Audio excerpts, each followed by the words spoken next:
Calon kuat Menpora, ex-pebalap yang orang Gerindra selain Raffi, Taufik dan Putri Komarudin. Muncul 4 nama dalam bursa calon Menteri Pemuda dan Olahraga yang baru menggantikan Dito Aryo Tejo yang diganti Presiden Prabowo, Senin, tanggal 8 September tahun 2025.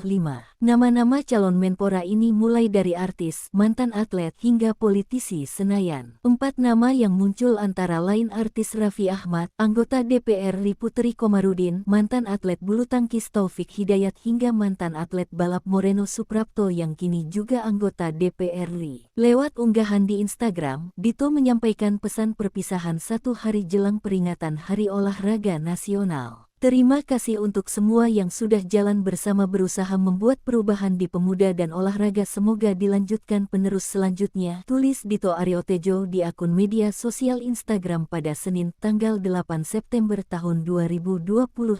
Dito menjabat Menpora sejak April tahun 2023 dan dikenal sebagai menteri termuda dalam sejarah Indonesia pasca Orde Lama. Berikut 4 nama yang muncul sebagai calon Menpora. 1. Taufik Hidayat, mantan atlet bulu tangkis nasional, saat ini menjabat sebagai Wamenpora di era Prabowo. Taufik Hidayat adalah legenda bulu tangkis Indonesia, peraih medali emas Olimpiade 2004 di Athena, Yunani. Taufik Hidayat pernah menjabat sebagai staf khusus Menpora era Zainuddin Amali. 2. Raffi Ahmad, artis terkenal ini saat ini menjadi utusan khusus Presiden Prabowo bidang. Dia disebut-sebut calon yang dipertimbangkan karena bagian dari tim Prabowo Gibran dan dekat dengan pemuda dan olahraga. 3. Putri Komarudin, anggota DPR RI dari Partai Golkar. Dia merupakan anak dari politisi senior Partai Golkar, Ade Komarudin. 4. Moreno Suprapto, mantan pembalap nasional saat ini menjadi anggota DPR RI dari Gerindra. Moreno Suprapto, dia dikabarkan memiliki kedekatan dengan